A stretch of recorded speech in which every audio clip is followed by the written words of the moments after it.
Բարև ձեզ հարգելի հեռուստադիտողներ, այսօր մեր տաղավարում զրուցելու ենք Երևանի ավականու անդամ Նարէ Արամյանի հետ։ Շնորհակալ եմ Տիկին Արամյան հրավերը ընդունելու համար։ Ես եմ շնորհակալ, ինչպես միշտ կարևոր սուր հարցերին ուշադրություն դարձնելու համար։ Շնորհակալություն Տիկին Արամյան,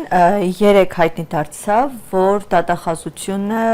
Բարգավաճ Հայաստան կուսակցության առաջնորդից պահանջում է բռնականցել 75 անշարժ գույք, 42 մեքենա, 105.9 միլիարդ դրամ, բացի այդ գիտենք, որ նրան պատկանող գործարաններն են Մուլտիվելնեսը քաղաքապետարանի, Արարատ ցեմենտը կառավարության այսպես կառավարմանն են անցել։ Ուզում եմ հասկանալ, Նիկոլ Փաշինյանն ասում է ժողովրդի մանդատով եմ գործում, ընտրությունից հետո հատկապես ժողովուրդն է ինձ մանդատ տվել, որպեսզի արդարադատություն հաստատեմ։ Հասկանանք սա որքանով է ժողովուրդը իսկապես դրա համար մանդատ տվել ու սա արդյոք ունեզրկման գործընթաց է, թե այսպես իրավական process է։ Նախ զարմանալի ոչինչ չկա, որ մարդիկ ում ընտրում են, անկախ նրանից թե ինչ թիվ է կազմում ընտրողներին ընդհանուր բնակչության շրջանում, այնուամենայնիվ կարծում են, թե դրանով նրանք կարող են անել ամեն ինչ։ Այդ թվում տարբեր տեսակի բռնի գործողություններ, իրավական տեսանկյունից ճնշումներ եւ մենք արդեն դրանց սովորել ենք։ Նախ եւ առաջ դա այդպես չէ, թող բոլորը իմանան, որ դա միևնույն է, պատասխանատվություն ենթադրող գործողություններ են եւ անպատճառ այսօրվա այդպիսի ոչ իրավաչափ եւ ընդհանրապես ուժի ոչ համաչափ կիրառումները անպատճառ պատասխանատվություն են ենթադրելու հետագայում, այդ թվում նաեւ այսօրվա իրավապահների համար։ Ինչ վերաբերում է արդյոք սա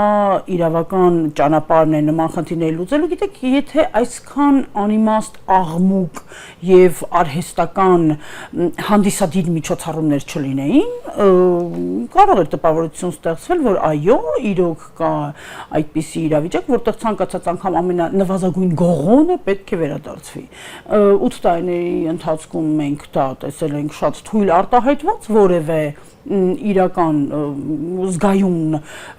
Նիկոլ Փաշինյանն ասում է պատճառը դատական է, դատաիրավական համակարգն է։ Գիտեք, դատաիրավական համակարգի համար մանդատ չի տրվել արդյոք։ Ես ուզում եմ հասկանալ ինչն է պատճառը, երբ անում ենք տարբեր տեսակի կրկեսային միջոցառումներ, մենք մանդատ ունենք, իսկ երբ պետք է կոնկրետ հստակ աշխատանք արվի, մենք չունենք մանդատ։ Մենք չգիտենք արդյոք թե ինչպիսի վիճակում է այսօրվա այն իրավական համակարգը եւ ընդհանրապես այն ուժային կառույցների վիճակը, որոնք որ գնալով հետընթաց են ապրում, թե ժողովրդավարական արժեքներից, թե ընդհանրապես քաղաքացիական կյանքն ապահովելու տեսանկյունից, չեմ խոսում դատական համակարգի մասին, որովհետեւ առանձին իրենց պարտականությունները սթափ կատարող դատավորներից բացի մնացած բոլորը այո գտնվում են գործադրի ամենաուղիղ ճնշման եւ ազդեցության ներքո։ Ինչ պետք է մենք ասենք այդ մասին։ Երբանից պետք է դա փոխվեր։ Դրա մանդատը մենք չունեինք արդյոք ի սկզբանե։ Մենք չենք որպես ժողովուրդ տվել այդ մանդատը դեռևս 18-ին։ Եվ այսօր խոսել գուցե կարճ ժամանակ է 8 տարին, ոչ դա երկար process։ Ես իհարկե հասկանում եմ, որ առանձնահատուկ շնորհալիների համար 80-ը եւս կարող է լինել կարճ, բայց մենք այդքան ժամանակ չունենք եւ բարեբախտաբար մենք ճանապարհել ենք ոչ մեկ եւ ոչ երկու իշխանություն, բոլորին ենք ճանապարհել ու հասկանալի է, բայց այսօր այդ գործողությունները միանշանակ կարելի է դիտարկել միայն բրջան ճնշումների քաղաքական հետապնդման տեսանկյունից եւ եթե անգամ արդյունքում իրական գործ արվի, այնքան շատ է անիմաստ փոշին կողքերը եւ այնքան շատ է վնասը, որը որ հարակից բոլոր այդ գործողություններում տեսնում ենք, որ որևէ արդարացում դրանք այդպեսին չեն կարող անել, ինչ է նպատակն արդարացնելու միջոցներ, իհարկե ոչ, իրավական երկրներում նպատակները միայն իրավական ճանապարհներով են լինում իրական։ Տիկին Արամյան, բնականաբար կադրերը տեսել եք ինչպես է ԱԱՑ-ն այդ գործողությունները կատարում, իրավաչափ էին դրանք թե ոչ։ Այսինքն ինչպես կարելի է 15 երիտասարդով մեկ թոշակառուի փորձել գետնին տապալել, իմաստն եմ ուզում հասկանալ, գիտեք, եթե դա նույն միջոցառման, այսպես ասած, գեղագիտական մաս չէր կազմում, ապա իմաստ այդ գործողության որն էր, դիմադրություն էին ցուցադրում, առանձնակի ծանր հանցագործության, այդ թվում եւ մարդու առողջության եւ անվտանգության սպառնալիքներ էին տեսնում, ինչի՞ չէր հնարավոր դա անել նախ եւ առաջ շատ ավելի քաղաքակիրթ եւ այո օրենքով նախատեսված այլ տարբերակներ ընտրելով մեկ եւ երկրորդին չցուցադրել դա որևէ մեկին կարևորն ինչն է որ մենք այդ ամենը տեսնենք կարևորն այն արդյունքն է որը մենք արդեն պետք է տեսնենք եւ այսօր վերադառնալով նաեւ այդ հարցին որքանով է էական նաև նյութական կողմը եւ գույքերի արգրավման, օտարման եւ այլնի խլելու այսպես կոչված պետությանը կամ ժողովրդին վերադարձնելու այդ բոլշևիկյան մեթոդները պետությունը անպատճառ ցանկացած պատճառված վնաս պետք է վերադարձնի։ Այո, եւ դա պետք է լինի ժողովրդի սեփականությունը ինչ որ իմաստով, բայց այդ մեթոդները ոչ միայն իրավաչափ չեն, այլ նաեւ ունենալու են հետևանքներ։ Եվ այո, ոչ։ Այդ թվում եւ ազգային անվտանգության ծառայության որևէ ծառայություն չպետք է օգտագործվի այդ ձևով։ Տիկին Արամյան, այսպիսի մի խոսույթ է հանրային շրջան, ասում են, փաստորեն հիմա ունենք նաեւ քաղբանտարկյալ կենդանիներ։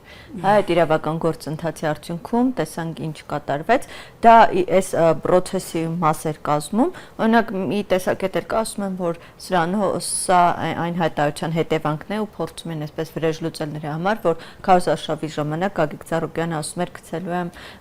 որ սարուծի վանդակը ու հիմա փորձում են սրա միջոցով, հա, կենթանիների միջոցով վրեժ լուծել, այդպես է, թե ոչ։ Սերը ինձ համար նորություն էր, որովհետև էական նշանակություն չունի գիշատ չի անգամ կենթանատեսակը, առավել եւս սերը, վնասները կլինեին իհարկե անդառնալի, բայց տեսեք, արդյոք որքան է համաչափ նման արտահայտության նկատմամբ այդպիսի կենթանիների ներգրավել որպես իրեղենապացույց։ Գիտեք, որևէ դեպքում թող ոչ ոք չմտածի, թե կենթանիների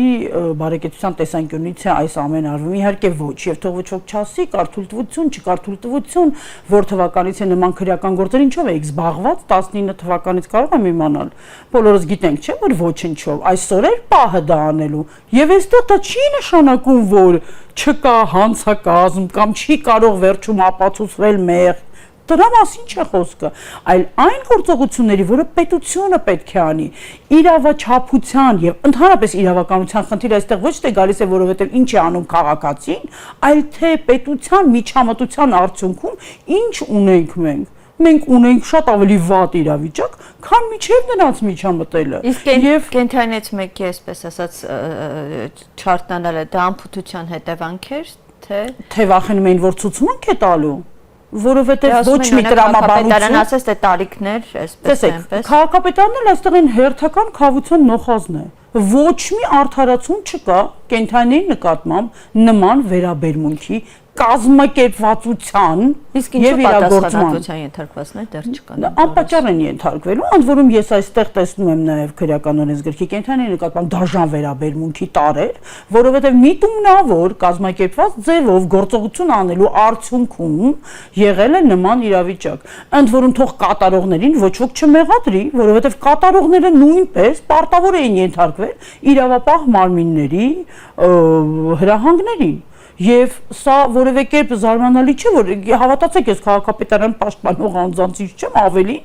այո, ես գտնում եմ, որ քաղաքապետարանի ուղիղ միջամտությունը այստեղ խնդրահարույց է եղել եւ ուղիղ քաղաքապետի աթոռը զբաղեցնող անձի,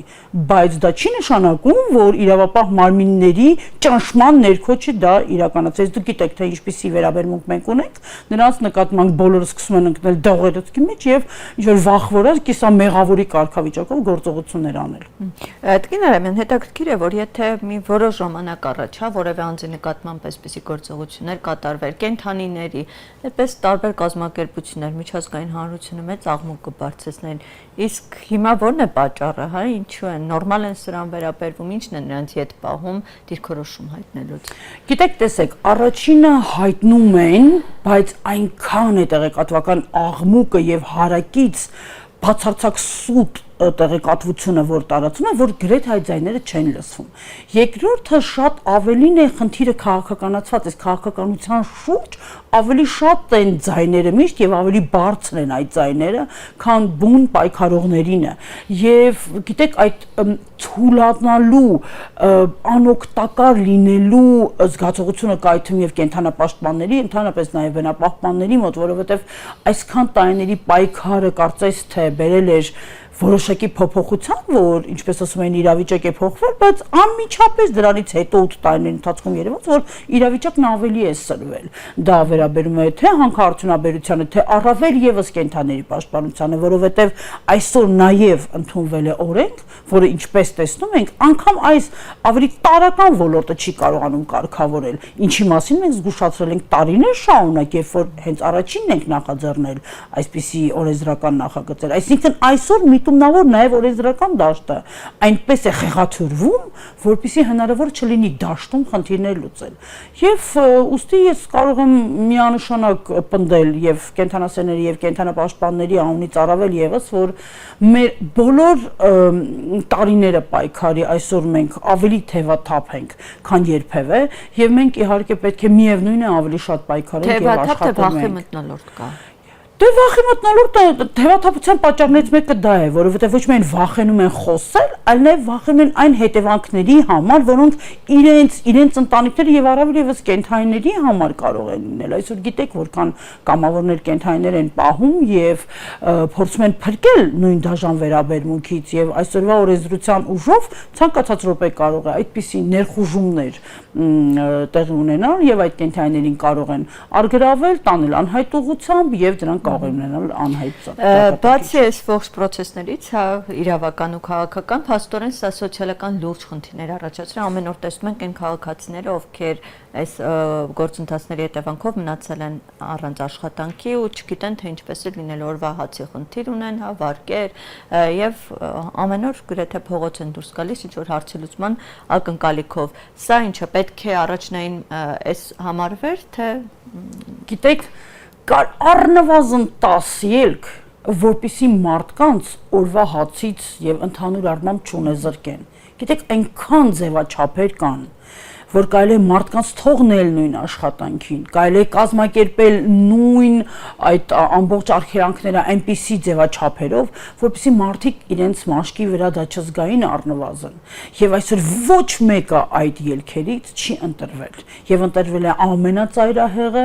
ամենավտանգավորը եւ մարդկանց քաղաքացիներին ուղիղ վնասողը։ Սա է նկարագրում մեր իրավական համակարգի ամբողջական դեմքը։ Եվ որևէ արդարացում այսպիսի գործողությունների համար չկան եւ այդ մարդիկ վաղը մյուս օրը ուղակի պարտավոր են իրենց քաղաքացիական թե ուղակի անձնական դրդապատճառներով դիմել բոլոր դատական համակարգերին, անցնել բոլոր ատյանները ընդհուպ միջև միջազգային որևէ հարթակ, որով կկարողանան վերականգնել իրենց խախտված իրավունքները եւ առավել եւս կրած վնասը։ Տիկին Արամյան, բայց սա նաեւ մի կողմից իրանց էլ չէ, այսպես վնաս այն առումով, որ այսպես քիչ քայլ առ քայլ, հատկապես այս սահմանափակումների շուրջ առաջացած խնդիրների կողքից մի ինչ որ պահի գալու է, որ սոցիալական բունտի այսպես խնդիր է առաջանալու, ինքը շատ լուրջ է իշխանություններին իրենց վարկանիշի համար։ Գիտեք, այսօր մենք անգամ կեսկատակ, կեսլուրջ ասում ենք, գիտեք, որքան է բարձրացել կրթական մակարդակը այսօրվա ազատության մեջ գտնվող մարդկանց մոտ, որովհետև քաղբանտարկյալ հասկացողությունը մեզ համար արդեն դարձել է սովորական։ Մարդիկ վախենում են եւ ցանկացած ընդվզման համար պետք է մարդիկ իմանան, որ իրենց մեջքի ետևում կա որևէ ուժ, կան մարդիկ, ովքեր նրանց պատրաստ են պաշտպանել։ Եվ այսօրվա իշխանությունը ստեղծում է իրավիճակ եւ այնպեսի մթնոլորտ վախի, որ ձեզ ոչ ոք չի պաշտպանելու եւ ոչ ոք ձեզ մեզանից չի փրկելու։ Այս սա շատ կարեւոր է։ Ամբողջ նպատակը իրականում դա է, որպեսզի մարդիկ հնարավորինս քիչ ընդվզեն, առավել եւս քաղաքացիական անհնազանդության ձևով։ Բայց եթե ընդվզումը մեծ լինի, այսպես հակառակը կլինի, այսպես ավազին ման քիչ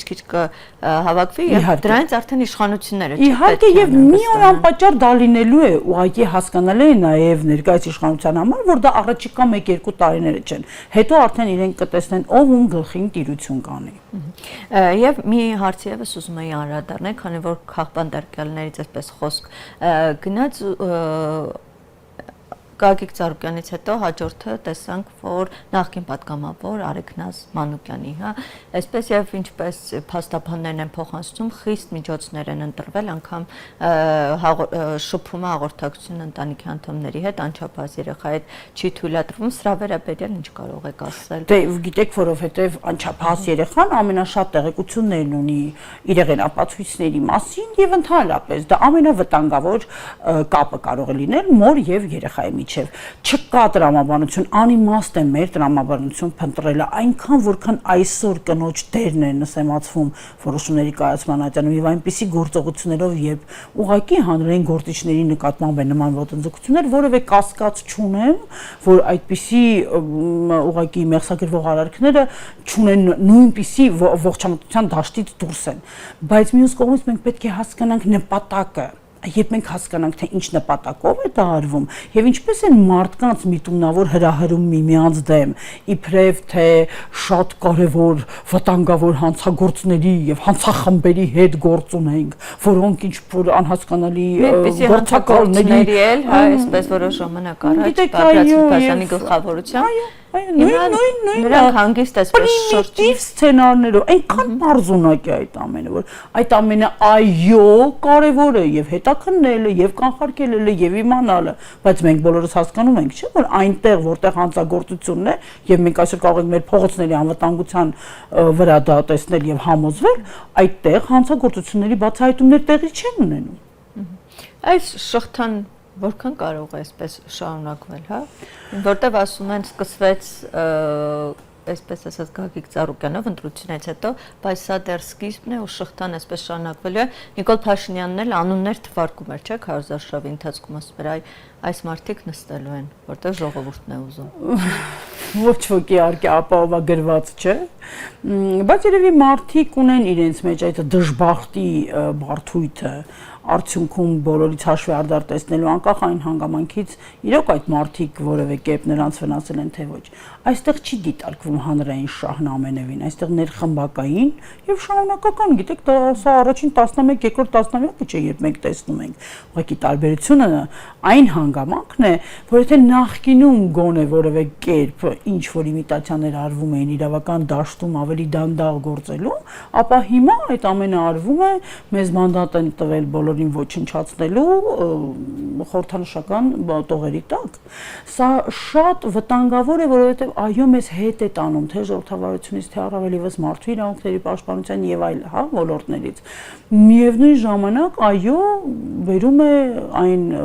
ցանկալի ընդվզման, որտեղ մարդիկ իրենց քաղաքացիական առնվազն եւ քաղաքական իրավունքները կկարողանան պաշտպանել եւ հետո արդյունքում նաեւ աշխատանքային եւ սոցիալական այլ իրավունքներ։ Շնորհակալ եմ ձեզ զրույցի համար։ Ես եմ շնորհակալ, հուսով եմ, որ մենք կհանդիպենք ավելի բարերար ժամանակներում։ Շնորհակալություն։ Հարգելի ըստադիտողներ, ես հիշեցնեմ, որ մեր զրուցակիցը Երևանի ավականու անդամ Նարէ Արամյանն է, շնորհակալ եմ հետևելու համար, կհանդիպենք։